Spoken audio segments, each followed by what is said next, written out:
ဂိမ်းလုံးမှာအခုမှစလုပ်ချင်တယ်ဘယ်ကစလုပ်အောင်မသိနေဘူး YouTube မှာလည်း tutorial အများကြီးပဲ game ကြီးတွေအများကြီးပဲဘာရွေးချယ်ရလို့ဘာကနေစပြီးတော့မှမသိတဲ့ game လုံးမှာအခုမှစလိုက်ရတယ် absolute beginner တွေအတွက်ကျွန်တော်ကဒီနေ့ game development for beginner ဆိုတဲ့အကြောင်းအရာလေးနဲ့ knowledge sharing လုပ်ရင်းနဲ့ guidance လုပ်ပြသွားမှာပဲဖြစ်ပါတယ်အားလုံးမင်္ဂလာပါ gaming ကမြန်မာအနေနဲ့ကြိုဆိုလိုက်ပါတယ်ဒီနေ့ဗီဒီယိုမှာကျွန်တော်က game လုံးမှာအခုမှစလိုက်လာတဲ့ beginner လေးတွေအတွက်ကျွန်တော် beginner level ကနေ junior level ကိုစင်တင် transition လုပ်နိုင်အောင်ဘာတွေလေ့လာမယ်ဆိုတဲ့ဟာကို roadmap ပုံစံမျိုးနဲ့ guidance လုပ်ပြီးတော့မှာပဲဖြစ်ပါတယ်အထဲမှာ resource တွေပါအတွက်ကြောင့်စက်ကြီးပါအဲ့တော့အရင်ဆုံးအကြောင်းကိုကျွန်တော်မိတ်ဆက်ရမယ်ဆိုလို့ရှိရင်ကျွန်တော်က game လုံးမှာကိုလေ့လာလိုက်စားတာ၄နှစ်ကျော်ရှိပါပြီ industry ထဲမှာလည်းကျွန်တော် gameplay programmer အနေနဲ့အလုပ်လုပ်နေပါတယ်အဲ့တော့ကျွန်တော်တို့ presentation လေးစကြည့်ကြရအောင် game လုံး for beginner ဆိုတဲ့ presentation slide ထဲမှာဆိုလို့ရှိရင်ပါမယ့်အကြောင်းအရာလေးတွေ requirement လေးနဲ့ကျွန်တော်တို့ဘယ်လို mindset လေးထားရမလဲ game ကြီးတွေဘာတွေရှိတယ်ဘယ်လိုရွေးချယ်ရမလဲပြီးလို့ရှိရင်ကျွန်တော်တို့ free resource လေးတွေပြီးပတ်စံပေးရ resource လေးတွေ game လုံးမှာ pipeline အကြောင်းနဲ့role တွေ deadline အကြောင်းပြပြသွားပါမယ်ဒီအောင်နှစ်ခုကတော့ industry ထဲမှာဘယ်လိုလုပ်ကြတယ်ဘယ်လိုလူတွေဂိမ်းလုံးမနဲ့မှာပါဝင်လို့ရတယ်ဆိုတဲ့ဟာကိုပြပြပေးထားတာပေါ့နော်အဲ့တော့စိတ်ဝင်စားရှင်ဒီအကြောင်းအရာကိုဆက်ကြည့်လို့ရပါတယ်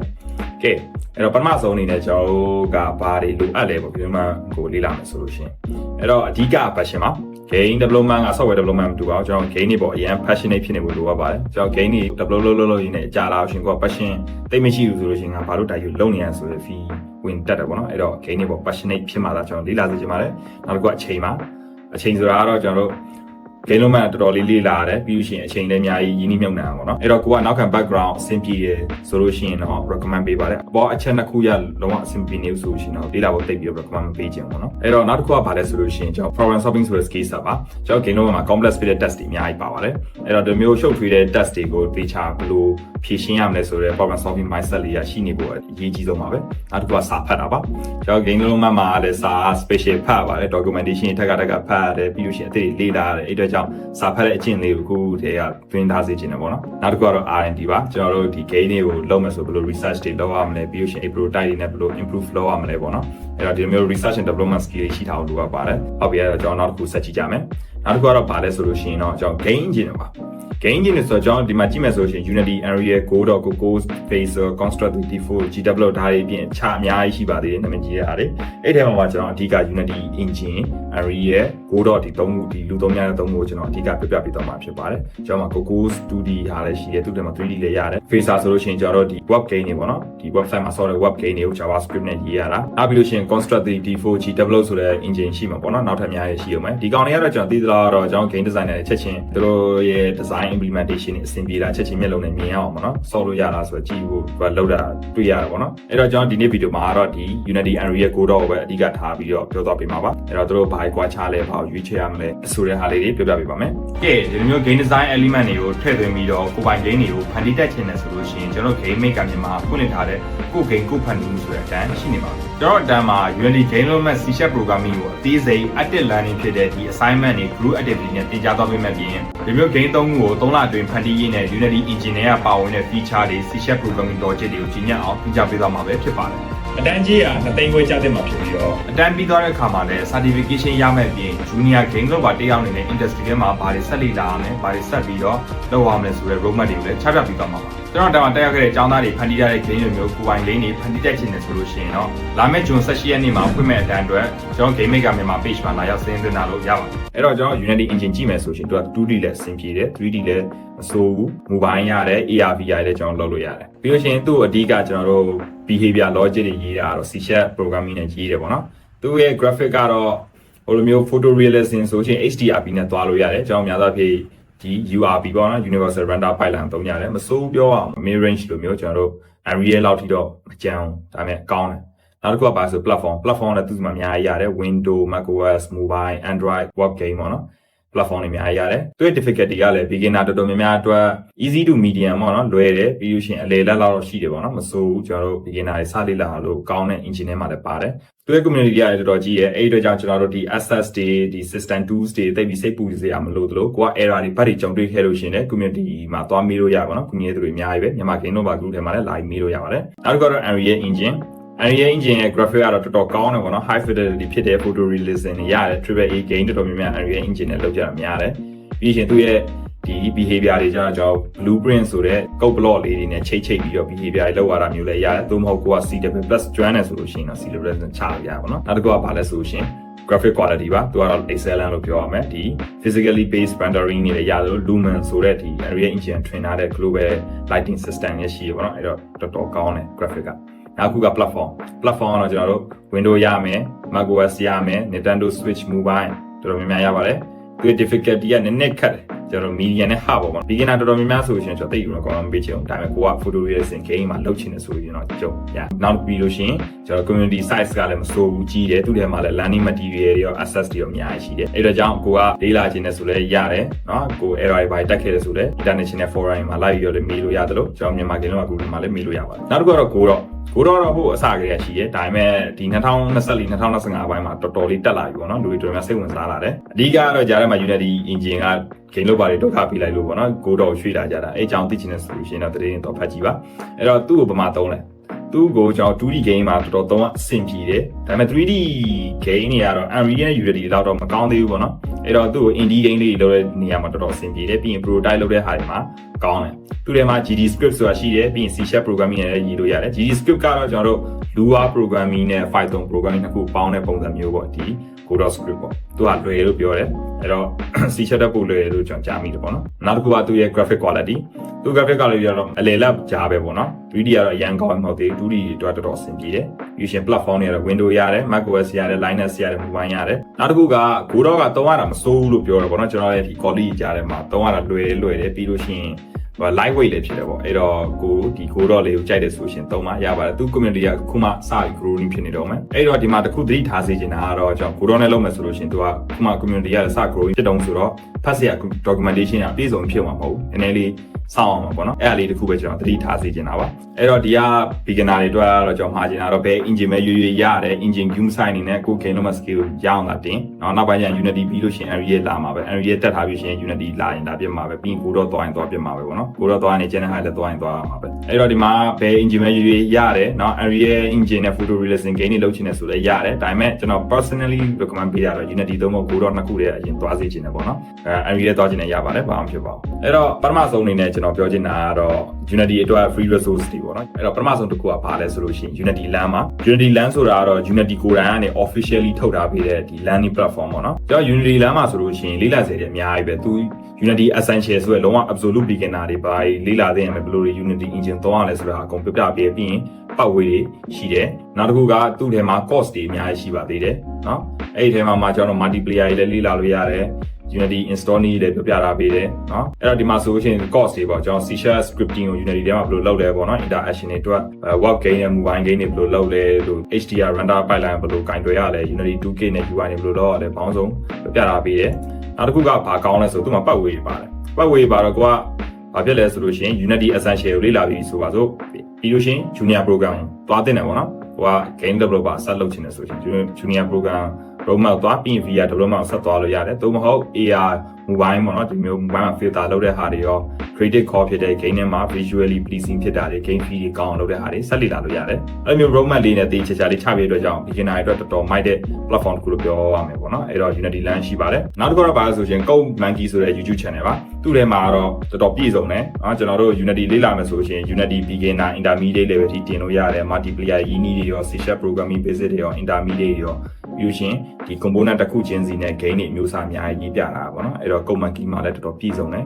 Code Monkey သွားပြီးတော့ကြည့်ပါနောက်တဲ့ YouTube channel တစ်ခုကတော့ Infanzia ပါ Infanzia ရဲ့ channel မှာဆိုလို့ရှိရင်တော့သူ့ထဲမှာဒီ 3D model low poly ဆွဲနည်းလေးတွေပြီးလို့ရှိရင်ပြီး Unity beginner tutorial လေးတွေအများကြီးရှိတယ်ပေါ့နော်အဲ့တော့တော်တော်ပြည့်စုံတယ်နောက်တဲ့ YouTuber တရားကတော့ Braggy ပါကျွန်တော်ကတော့သူ့အပေါ်မှာထားလို့ပါပဲဒါပေမဲ့သူ Unity ကိုနားလိုက်ပါပြီအဲ့တော့ကျွန်တော် Unity ကိုနားလိုက်ပြီဆိုတော့သူ့ video တွေအသုံးဝင်တော့မဟုတ်ပါဘူးအသုံးဝင်ပါတယ်သူ့ထဲမှာ Unity နဲ့ပတ်သက်ပြီးတော့တော်တော်များများဒီ graphic ပိုင်းရော C# programming tutorial တွေရောဒီ PBR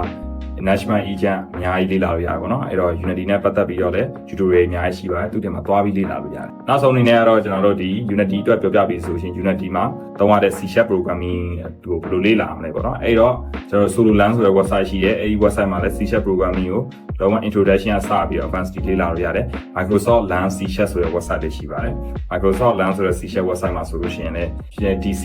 .NET ကိုမှအသေးစိတ် ဘာတွေသိထားမယ်ဘာတွေလေ့လာမယ်လောက documentation နဲ့ကျွန်တော်လေ့လာလို့ရတယ်နောက်တစ်ခုကတော့ W3 School ဆိုတဲ့ website ပဲဖြစ်ပါတယ်သူ့ထဲမှာကျွန်တော်တို့ C# နဲ့တခြား programming အများကြီးလေ့လာလို့ရတယ်ကောင်းတာအထဲမှာ exercise လေးလိုက်လို့ရတယ်အဲ့တော့ website သုံးခုကနေလည်း C# programming တင်လို့ရတယ်တခြားနေရာတွေလည်းကိုလိုက်ရှာပြီးတော့လည်း C# ကိုလေ့လာလို့ရပါသေးတယ်နောက်တစ်ခုကတော့ Unreal Engine free resource တွေပါ Unity Learn လို့ပဲ Unreal မှာလည်းသူ့ရဲ့ online learning platform တစ်သက်ရှိပါတယ်သူတို့ရဲ့ official learning platform မှာဒီ link နဲ့တွားလိုက်မယ်ဆိုလို့ရှိရင်ကျွန်တော်တို့ Unreal Engine Learn ဆိုတဲ့ website တွေရောက်လာပါမယ်သူတွေမှာ feature တွေဘယ်လိုထည့်ရမလဲเนาะ game တွေအတွက်လုပ်မှာလား Flynn တွေ architect တွေပြီးရင် visualization အတွက်လုပ်မှာလားပေါ့เนาะထဲမှာ programming နဲ့ speed scripting tutorial တွေရှိတယ် course တွေရှိတယ်เนาะပြီးလို့ရှိရင်ကျွန်တော်တို့ဒီမှာ course တွေတက်သူက provide လုပ်ပေးထားတဲ့ဟာတွေရှိတယ်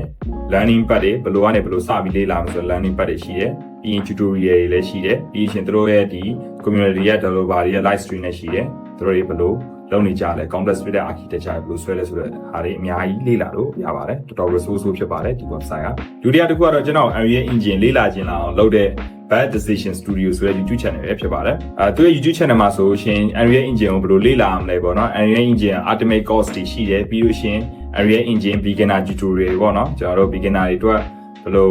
install လုပ်ရမလဲသူရဲ့ 3D ဘောတော့ဘယ်လို navigate လုပ်ရမလဲ material တွေ lighting တွေပြီးလို့ရှိရင်ဒီ visual scripting တွေအစားပေါ့နော်တော်တော်ပြည့်စုံတယ်ဒီ Unreal Engine နဲ့ပတ်သက်ပြီးတော့လေ in depth ပြောပြတဲ့ဟာလေးရှိရပေါ့နော်ဒီ podcast တွေရှိတဲ့အတွက်ကြောင့်ဒီမှာလေ့လာလို့ရပါတယ်နောက်တစ်ခုကတော့ Unreal Sensei ဆိုတဲ့ YouTube channel ပဲဖြစ်ပါတယ်သူ့ထဲမှာဆိုလို့ရှိရင်ကျွန်တော်တို့ wall building tutorial ပါမယ်เนาะ Unreal အသုံးချပြီးတော့ဘယ်လို game တွေလုပ်မလဲဆိုတဲ့ beginner tutorial တွေရောပြီးလို့ရှိရင်ဒီ wall တိဆောက်တဲ့ level design တွေတိဆောက်တဲ့ Unreal Engine အကြောင်းတွေကို basic in depth သွားတဲ့ video ရှိပါတယ်သူ့ထဲမှာလည်းသွားပြီးတော့ Unreal အကြောင်းလေ့လာလို့ရပါတယ်နောက်တစ်ခုကတော့ Tinker Academy ပေါ့အရင်တော့ Vertex Learning Hub ဆိုပြီးတော့သူပြောတယ်ဒါပေမဲ့အခုကတော့သူ Tinker Academy ဆိုရင်နာမည်ပြန်တောင်းလိုက်တယ်ပေါ့ဒီ YouTube channel ပေါ့အဲ့တော့ဒီ YouTube channel မှာဆိုလို့ရှိရင်တော့ Unreal Engine နဲ့ပတ်သက်ပြီးတော်တော်လေးပြည့်စုံတယ်ပြောရမယ် tutorial အစားပေါ့ကျွန်တော် playlist တွေသွားလိုက်မယ်ဆိုလို့ရှိရင်သူ့ထဲမှာ FPS game လို့လုပ်မယ် multiplayer game လို့လုပ်မယ် lightning locomotion တွေ PMD Mac combat tutorial endless runner လေးတွေကZelda game လုပ်မဲ့ဟာတွေရောပေါ့နော် RPG တွေဘယ်လိုလုပ်မဲ့ tutorial တော်တော်ပြည့်စုံတယ်အဲ့တော့ဒီ Tinker Academy ဆိုတဲ့ YouTube channel မှာလည်းဟိုလေ့လာလို့ရပါတယ်အဲ့တော့ကျွန်တော် Unreal Engine သုံးမယ်ဆိုလို့ရှိရင်သူ့ထဲမှာ blueprint တွေနဲ့ကျွန်တော်တို့ဒီ code block လေးနဲ့ချိန်ပြီးတော့ visual scripting ပုံစံမျိုးလုပ်လို့ရပြီမယ် C++ ကတော့မဖြစ်မနေသိထားဖို့အရေးကြီးရပေါ့နော် industry တွေမှာလည်း C++ နဲ့ပဲအလုပ်ခေါ်တာဆိုတော့ကိုက C++ ကိုတင်နေတယ်ဆိုလို့ရှိရင် sololan c++.com ပြီးလို့ရှိရင် W3 School မှာလည်း C++ ဒီ session လေးရှိပါတယ်သူ့ထဲမှာ exercise နဲ့သွားပြီးတော့လေ့လာလို့ရပါတယ်နောက်တစ်ခုကတော့ Godot အတွက်ပါအဲ့တော့ကျွန်တော် Godot ကိုလေ့လာခြင်းနဲ့ free လေ့လာခြင်းနဲ့ဆိုလို့ရှိရင်တော့ဒီ Godot documentation နဲ့ tutorial ထောက်ဖတ်တာအကောင်းဆုံးပါပဲအဲ့တော့သူကိုယ်တိုင်ပေးရတဲ့ဒီ documentation ပေါ့နော် .godotengine.org ဆိုတဲ့ website မှာကျွန်တော်သွားပြီးတော့ဒီ Godot engine ဘယ်လိုလုပ်လဲသူထဲမှာဘာတွေပါဝင်လဲပေါ့နော်အလုပ်လုပ်အောင်ဘယ်လိုရေးရမလဲ Dissolve feature တွေသူစီးပြတာပေးတယ် 2D2 တွေသူရဲ့ game engine မှာပါဝင်တဲ့ဒီ feature လေးဖတ်ပြီးတော့လည်း manual တွေသုံးချပြီးတော့ကျွန်တော်တို့ game တွေ develop လုပ်လို့ရပါတယ်နောက်တစ်ခုကတော့ GD Quest ပါကျွန်တော်တို့ခုနကလိုစာရေးအများကြီးဖတ်တော့တိတ်ပြီးတော့ဝါသနာမပါဘူးကိုက video လေးနဲ့လုပ်ချင်တယ်ဆိုတော့သူရဲ့ YouTube channel မှာ tutorial ရှိသလိုသူရဲ့ website လည်းရှိပါတယ်သူရဲ့ website မှာဆိုလို့ရှိရင်ကျွန်တော်တို့ tutorial လေးတွေသွားကြည့်လို့ရတယ် game developer အနေနဲ့ဘာကြီးလုပ်ရမလဲဒီ Keytra ပေါ့နော်ဒါကတော့ artist တွေအတွက်ပုံကိုတော့ engine မှာပုံဆော်ရဖို့တော့ပေါ့ကဲနောက်တစ်ခုကဘာလဲဆိုလို့ရှိရင်သူရဲ့ YouTube channel ပါ YouTube channel ထဲမှာလည်း Godot နဲ့ပတ်သက်ပြီးတော့အကြောင်းအရာတွေအများကြီးပါတယ် Godot engine ကိုဘယ်လိုစလေ့လာရမလဲပြီးလို့ရှိရင်သူရဲ့ playlist ထဲကိုဝင်လိုက်မယ်ဆိုလို့ရှိရင်ဒီ tutorial အများကြီးရှိတယ် beginner game creation tutorial တွေ GD script နဲ့ game တွေဘယ်လို develop လုပ်ထားရလဲပေါ့နော်အဲ့လိုမျိုးသူရဲ့ tutorial လေးအများကြီးရှိပါတယ်ဒီ YouTube channel မှာလည်းလေ့လာလို့ရပါတယ်နောက်တစ်ခုကတော့ Heartbeat ဆိုတဲ့ YouTube channel ပဲဖြစ်ပါတယ်နော်သူကဆိုလို့ရှိရင်တော့သူ့ထဲမှာဒီ 2D platform မှာ Godot engine 4ကိုသုံးပြီးတော့ 2D platform မှာဒီ ninja game တွေရေးရတယ်ပြီးလို့ရှိရင် RPG game ရေးရတယ် tutorial အများကြီးပဲသူတင်ထားပေးတယ်နောက်ထဲမှာဒီ Godot engine ကိုဘယ်လို handle လုပ်အောင်လဲအဲ့တော့ဒီထဲမှာကိုယ်တိုင်သွားပြီးတော့လေ့လာလို့ရပါသေးတယ် Godot အတွက်ပြီးတော့နောက်တစ်ခုကတော့ Kids and Code ဆိုတဲ့ YouTube channel လေးပေါ့နော်သူ့ထဲမှာကတော့ကျွန်တော်တို့ဒီ script ကိုသုံးချပြီးတော့ character controller လေးတွေပြီးလို့ရှိရင်သူ့ရဲ့ rolling queue game လေးတွေလောက်တာကားမောင်းနဲ့ kinematic တဲ့ဟာလေးလောက်တဲ့ဟာအဲ့ဒါမှလည်း Godot engine သွားပြီးတော့လေ့လာပြရပါတယ်နောက်ဆုံးအနေနဲ့တော့ Braggy ပါဒါပေမဲ့သူက Unity engine ကို specialize လုပ်ပြီးတော့ video တွေမတင်တော့ဘူးဆိုတာသိရတာပေါ့နော်ပြီးတော့လေသူ့ထဲမှာက Godot တွေသူစတင်နေပြီ Godot အတွက်ဆိုလို့ရှိရင် Braggy channel ထဲမှာဟောင်းတို့မဲ့ရဲ့ game ရဲ့ GD script ကိုတနင်္လာတွင်ဘယ်လိုလေ့လာအောင်လဲဆိုတဲ့ဟာရဲ့ပြီးလို့ရှိရင် 3D game ဘယ်လိုရေးမယ်ဆိုသူတင်ထားပေးတယ်အဲ့ဒါတွေလည်းကြည့်ပြီးတော့စပြီးလေ့လာလို့ရပါပြီအဲ့တော့ကျွန်တော်ဒီမှာပြောခဲ့တဲ့ဒီ channel တွေ link တွေတခုတည်းမဟုတ်ပါဘူးတခြားကောင်းတဲ့ channel တွေအများကြီးရှိပါသေးတယ်ကျွန်တော်ဒီမှာထည့်မစမ်းတော့လို့ပေါ့နော်ပြီးလို့ရှိရင်လေ့လာတဲ့ဟာလည်းကိုယ့်ရဲ့ skill level ရအောင်ကိုယ့်ရဲ့ taste ရရော channel ကြိုက်တဲ့ဟာတွေမတူကြဘူးပေါ့နော်အဲ့တော့ကျွန်တော်ဟာကိုပဲလုံးဝ absolutely လေ့လာလို့ပြောတာမဟုတ်ဘူးဒါလေးတွေက suggestion လေးတွေပါကိုသွားပြီးလေ့လာလို့ရတယ်เนาะတို့ဟာလေးတွေပြည့်စုံတယ် ကဲကျွန်တော် free အကြောင်းပြောပြပြီးဆိုတော့ဒီ pay resource လေးပြောမှာပေါ့နော် pay resource လေးဆိုရှင်ကျွန်တော်ဒီမှာ Udemy ရှိမယ် Gainer.tv ရှိမယ် Coursera ရှိမယ် LinkedIn Learning ရှိမယ် Udemy က class လေးတော်တော်ကောင်းတယ်နော်ကျွန်တော်ဒီ Udemy မှာဆိုရှင် Gainer မှာပတ်သက်တဲ့ class တွေရှိတယ်အဲ့တော့သူ့ထဲမှာဆိုလို့ရှိရင်ကျွန်တော်တို့ဒီမှာပတ်စံနေပေးရပြီးတော့တက်ရတဲ့ Unity Gainer course တွေရှိတယ်နော်အဲ့ထဲမှာမှ official ဆိုတဲ့ဒီ Ultimate Guide to Gainer with Unity ဆိုတဲ့ official Unity ကလောက certify လုပ်ထားတဲ့ course တွေလည်းရှိသလိုတခြားအတိုင်းလည်းရှိတယ်အဲ့ဒီထဲမှာမှကျွန်တော် advanced stand ဆိုတာမျိုးဆို RPG call combat creator ဆိုရှင် intermediate အတိုင်းတွေပေါ့နော်အဲ့မှာဆိုလည်း quiz skill level ကိုဒီ junior level ကနေ intermediate level တင်ကျင်နေဆိုရှင်ဒါမျိုးတက်လို့ရတယ်အဲ့တော့ကျွန်တော် DI မီနေကဘယ်ရလဲဆိုရှင်ဒီအစိမ်းအောင်လေးပေါ့နော်အဲ့ဒီအစိမ်းအောင်လေးကဘာလဲဆိုရှင် gain.tv ပါအဲ့တော့ဒီ gain.tv ကျွန်တော်လင့်နဲ့ဝင်လိုက်မယ်ဆိုရှင်သူရဲ့ website ပေါ်လာလိမ့်မယ်သူရဲ့ website ထဲမှာဆိုရှင်ကျွန်တော် Udemy ရလို့မဟုတ်ပဲねတဲ့သွားပြီး account create လုပ်ပြီးတော့အတန်းတွေဝယ်ပြီးတက်လို့ရပါတယ်သူ့ထဲမှာGainer Guest တွေ Unreal Engine တော့ Udemy Go တော့ Blender တော့ပါရှိနေပါပြီအဲ့တော့ကိုကစကီးတင်ခြင်းနဲ့เนาะ tutorial နေမဟုတ်ပဲနဲ့သူတို့တွေက game တစ်မျိုးမျိုးပဲဖြစ်ဖြစ်တစ်မျိုး RPG game တွေဟို create လုပ်ချင်နေဆိုလို့ရှိရင်တို့ဆိုတော့တက်လို့ရတယ်တော်တော်ကောင်းပါတယ်ကျွန်တော်ဟို game industry တွေကိုတွန်းပို့ပေးခဲ့တာသူတို့ရဲ့ course တွေကတွန်းပို့ပေးခဲ့တာပါ Gainer.tv ပြီးရှင်နောက်တစ်ခုကတော့ Coursera ပါCoursera ထဲမှာဆိုလို့ရှိရင်တော့ကျွန်တော်တို့ဒီ Gainer မှာအတန်းနေရှိမယ်ဒီ Michigan University တွေက Gainer အကြောင်း share ပေးတဲ့ဟာတွေပေါ့နော်ကျွန်တော်တို့ Epic Game Design ရှိတယ်ဒီမှာ Game Design and Game Development with Unity ဆိုတဲ့ဟာရှိတယ်ပြီးလို့ရှိရင်ဒီ C# Programming for Unity ရဲ့ C+ Programming for Unreal Game Development ဆိုတဲ့အတန်းရှိရပါတော့ University of Colorado System တင်ထားပေးတာတော်တော်ကောင်းတယ်ဒေါက်တာတင်မှာဒီ C# Programming နဲ့ C++ Programming ကိုတေချာလေးလိုက်စားခြင်းနဲ့ဆိုလို့ရှိရင်ဒီမှာလာပြီး enroll လုပ်ပြီးတော့တက်လို့ရပါတယ်နောက်ဆုံးတစ်ခုကတော့ LinkedIn Learning မှာကျွန်တော် Gainer ဘာအနေနဲ့ဒီ professional remote job ကိုစလုပ်မယ်ဆို LinkedIn နဲ့တော်တော်ရင်းနှီးနေရအောင်ပေါ့နော် LinkedIn မှာကျွန်တော်တို့နောက်ပိုင်းကျရင် premium account လည်းဝယ်ပြခဲ့ရင်ပေါ့အဲ့တော့ premium ဝယ်လို့ရှိရင် LinkedIn Learning လည်းပွင့်လာပါလိမ့်မယ်အဲ့ LinkedIn Learning မှာလည်း Gainer course တွေရှိပါတယ်အဲ့ဒီမှာပတ်သက်လို့ရပါတယ်အဲ့တော့ကျွန်တော် Gainer ကို free ရော pay ဖြစ်တဲ့ resource တွေရောအကုန်ပြပြပေးပြီအဲ့တော့ development လုပ်ရင်လည်းမပြီးသေးဘူးပေါ့နော် Gain က soft ကောင်းမှုတို့သေးတယ်အဲ့တော့ကျွန်တော် free ဖြစ်တဲ့ game design resource လေးတွေပြောပြပါမယ်အဲ့တော့ game design ဆိုတာဘာကြီးလဲပေါ့နော် game design ဆိုတာ graphic design လို့ဘာလို့ပြောတာမဟုတ်ပါဘူး game design ဆိုတာ game ထဲမှာ mechanic တွေဘယ်လိုလုပ်ရတာလဲသူတွေကဘာ sequence တွေပါတာလဲ player ဘာလုပ်ခိုင်းတာလဲဘာ challenge တွေပေးမှာလဲ player တွေကဘယ်လိုမျိုး interact လုပ်ပြီး game ကိုဆော့မှာလဲပေါ့အဓိက game ရဲ့အသက်လို့လည်းပြောမှာပါဘူးเนาะအဲ့တော့သူ့ရဲ့ focus လုပ်ရတာ game ကို fun ဖြစ်အောင်ရော game solution balance ဖြစ်တဲ့ gameplay တွေဖြစ်လာအောင်ပြီးရင် feedback loop လေးတွေ player ဘာကြောင့်ဒီ game ကိုဘယ်လို motivation နဲ့ဆော့နေရတယ်ဆိုတဲ့ဟာလေးထည့်သွင်းနိုင်မှုတော့ပေါ့နော်အဲ့တော့ game design resource လေးရှိရဒီထက်လည်းပိုနဲ့နေနိုင်မယ်အဲ့ဒီတော့ပထမဆုံးအနေနဲ့ extra credit ပါအဲ့တော့ဒီ YouTube channel မှာဆိုလို့ရှိရင် game နဲ့ပတ်သက်ပြီးသူတို့က analysis လုပ်ထားတာပေါ့ထဲမှာ randomness တွေဘယ်လိုလုပ်တာလဲ chess ကဘယ်လိုမျိုး game မျိုးစားလဲပြီးရင် NPC အကြောင်းတွေ player psychology လေးတွေ analysis လုပ်ထားတဲ့ video တွေရှိရပေါ့နော်အဲ့တော့ဒီ channel ကိုကျွန်တော် check out လုပ်သိချင်ပါတယ်ဒုတိယတစ်ခုကတော့ဘာလဲဆိုရှင် game maker 2kit ဆိုတဲ့ channel ပါအဲ့ channel ကျွန်တော်တို့ဘောကြပါတယ်သူထဲမှာလည်း game design analysis တွေလုပ်ထားတယ်သူကိုယ်တိုင်လည်း game တွေထုတ်ပြီးတော့ game တွေ develop ပုံစံမျိုးနဲ့လုပ်ပြထားတယ်ပေါ့နော် Unity ကိုသုံးပြီးတော့သူထဲမှာတချို့ကောင်းတဲ့ game idea ပဲရမလဲပေါ့နော်ပြီးလို့ရှိရင် game feel ဘယ်လို mysterious ဖြစ်အောင်လုပ်မလဲ game design တွေဘယ်လို ideation လုပ်မလဲ game progression ဘယ်လိုသွားမလဲ game difficulty တွေ game design တွေက tips and tricks ပေါ့နော် mechanic tips and tricks တွေကသူကသေချာလေးရှင်းပြပေးတယ်နောက်တစ်ခုကတော့ game developer conference ဆိုတဲ့ YouTube channel ပဲဖြစ်ပါတယ် game developer conference ဆိုတာတော့ကျွန်တော်တို့ဒီကမ္ဘာလုံးက game developer တွေအကောင်လုံးဒီအဲ့ဒီ conference ပွဲမှာသွားပြီးဆုံကြရတာပေါ့နော်အခု2026 March လမှာဆိုလို့ရှိရင် San Francisco မှာဖွင့်မယ်ဆိုပြီးသူတို့ပြောတာပေါ့နော်သူထဲမှာဒီ game design အကြောင်းအရာတွေရောဒီ game ပွဲတော်တွေရောပေါ့နော်အဲ့ဒီဟာတွေအများကြီးပြောပြတာပေးတယ်သူရဲ့ game အကြောင်းအရာဆိုလို့ရှိရင်နိုင်ကြော်ပေမဲ့တော်တော် rewarding ဖြစ်တယ်အရင်ကြည့်လို့ကောင်းတယ် animation bootcamp တွေရော industry တွေက expert တွေကိုက game တွေကိုဘယ်လို improve လုပ်ရမလဲပေါ့နော် immersive theater storytelling တွေဘယ်လိုလုပ်မလဲပြီးလို့ရှိရင်ဒီ lens flare လေးဘယ်လိုထည့်ရမလဲပေါ့ urban level design တွေဘယ်လို structure လုပ်မလဲပေါ့နော်ဒီအကြောင်းအရာတွေအများကြီးရှိပါတယ်အဲ့တော့ DDC ဆိုတဲ့ game developer conference YouTube channel မှာလည်းသွားပြီးတော့ check out လုပ်လို့ရပါတယ်နောက်တစ်ခါဘာလို့ဆိုရင် GDD ဆိုတဲ့ game design document မှာ game design document ကတော့ game တစ်ခုလုပ်မယ်ဆိုလို့ရှိရင်လုပ်ထားတာအကောင်းဆုံးပဲအဲ့ဒါမှကိုယ့်ရဲ့ game project structure ကြပြီးဘာလုပ်မယ်ဘာ feature တွေထည့်မလဲပေါ့ဒီမျိုး game design document template တွေရှောက်ကြည့်ပါ game design document ဘာလဲဆိုတဲ့ဟာကိုလည်း research လုပ်ကြည့်ပါ game design document ကဘာလဲတော့ဘယ်လိုလုပ်ရလဲပေါ့နော်အဓိကတော့ကိုထုတ်မဲ့ game ရဲ့ blueprint ပေါ့နော်အဲမှာဘယ် platform တွေ develop လုပ်မှာလဲဘာအကြောင်းအရာလဲ storytelling ကဘယ်လိုလဲ art တွေကဘယ်လိုလုပ်မှာလဲဘာ technology တွေသုံးမှာလဲပေါ့နော်မျိုးကြီးအကုန်လုံးဖြည့်ထားပေးတဲ့ document တစ်ခုပါအဲ့တော့အဲ့လိုမျိုးအများလောက်ထားတဲ့ game design document လည်း internet ပေါ်မှာအများကြီးပဲအဲ့ဒီအကောင်လေးတွေ like ရှာပြီးတော့ ဖတ်ကြည့်ပါနောက်ဆုံးအနေနဲ့ကတော့ game design စာအုပ်တွေပါ the art of game design level up တို့ပြီးရင် rules of play တို့စာအုပ်တွေဆိုလို့ရှိရင်တော်တော်နာမည်ကြီးရဲ့စာအုပ်တွေပေါ့နော် edition လည်းအများကြီးထွက်ထားတယ်ဒီလိုမျိုး game design စာအုပ်တွေဖတ်ပြီးတော့ကိုယ့်ရဲ့ game design thinking skill တွေလည်းညှင့်တင်လို့ရပါတယ်အဲ့တော့ကျွန်တော်ဒီက beginner လေးပေါ့နော် junior လမ်းကြောင်းပေါ်တက်ချောင်းနေတဲ့ beginner တွေအတွက်မှားချင်တာပါလဲဆိုလို့ရှိရင်ကိုသုံးကျင်တဲ့ game engine ကိုအရင်နားလည်အောင်လုပ်ပါသူ့ထဲက editor ဘယ်လိုလုပ်တာလဲ scene တွေ assets တွေသူ့ရဲ့ UI UX interface ပေါ့နော်ဒီ engine ကဘာ cloud တွေပါလဲဘာ tab တွေပါလဲပေါ့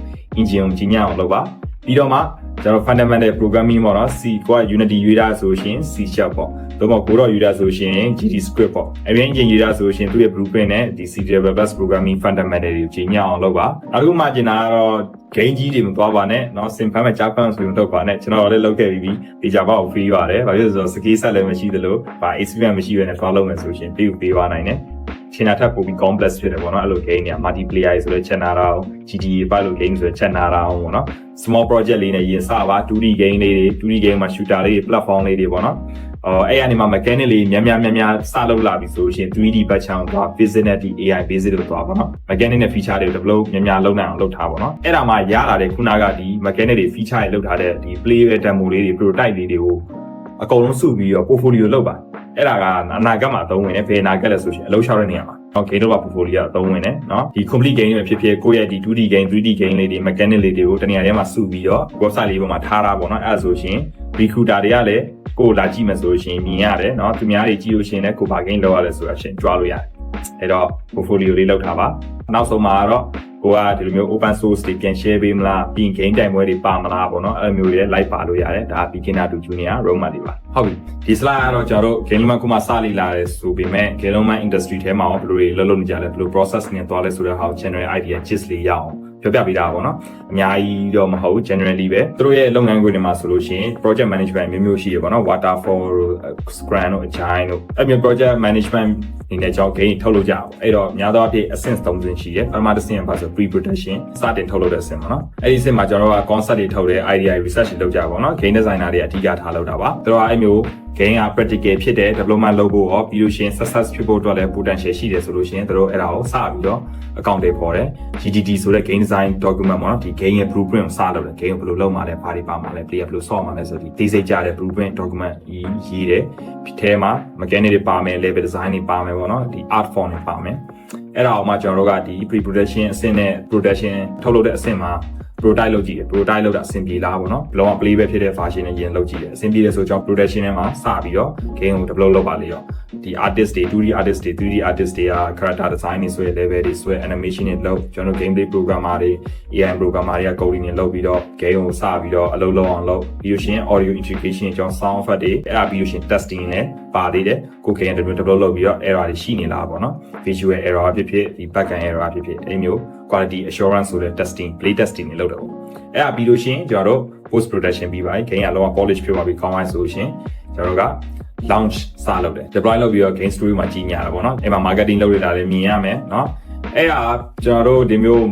game ကို publish လုပ်နေပြီးသေးဘူးကျွန်တော်တို့နောက်ဆုံးမှာဒီ update ထုတ်ပေးရတယ် community support တွေပြန်ပေးရတယ် error တွေပြန်ပြီးဖြည့်ရှင်းပေးရတယ် error တက်ခဲ့နေတယ်ပေါ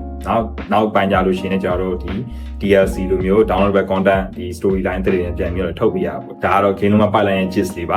ါအဲ့တော့ကျွန်တော်တို့နောက်ဆုံး slide အနေနဲ့ကတော့ဘယ်သူတက်လောက်ထားလဲဆိုရင်ကျွန်တော်များသောအားဖြင့် game လုံးပါတွေကိုမိကြီးဘေး background လာတယ်ဆိုများသောအားဖြင့် architect တို့ game လုံးကမသက်ဆိုင်တဲ့ background တွေလာတာများရပေါ့နော်အဲ့ဒါအတွက်ကျွန်တော်လုပ်ထားပြီးတာပါဟုတ်ပြီကိုယ့်ရဲ့ဒီ career ကနေ game လုံးမှာပတ်ချင်အောင် transition လုပ်ချင်တယ်ဆိုလို့ရှိရင်တော့ role ၄ခုရှိပါတယ်အဲ့တော့ပထမတစ်ခုကဘာလဲဆိုရင် game designer လုပ်ပါ game designer တွေများသောအားဖြင့် documentation နဲ့ game ကိုကောင်းအောင်လုပ်တယ် fun ဖြစ်အောင်လုပ်တယ် balance တွေလုပ်တယ်အဲ့ထက်လည်းပိုနဲ့နေရပေါ့နော်အဲ့တော့ game designer role ရှိတယ်နောက်တစ်ခုကပါဆို artist ပေါ့ artist မှာ 2D artist နဲ့ 3D artist နဲ့မတူပါဘူး 3D ကတော့ 3D modeler ရှိမယ် 3D animator ရှိမယ် 2D မှာလည်း 2D artist တွေ 2D animator ရှိမယ် concept art တွေဆွဲရမယ် modeling လုပ်အောင်မယ် animation လုပ်အောင်ပေါ့နော်နောက်တစ်ခုကဘယ်သူတွေလဲဆိုရှင် audio engineer ကိုကတချင်းတီးခတ်တာကြိုက်တယ်ဆိုရှင်ကျွန်တော် audio engineering နဲ့ game တွေမှာ sound effect ထည့်တာတချင်းတွေထည့်တာเนาะပြီးလို့ရှိရင် voice over နဲ့ delete လုပ်တဲ့ဟာတွေလည်းရှိတယ်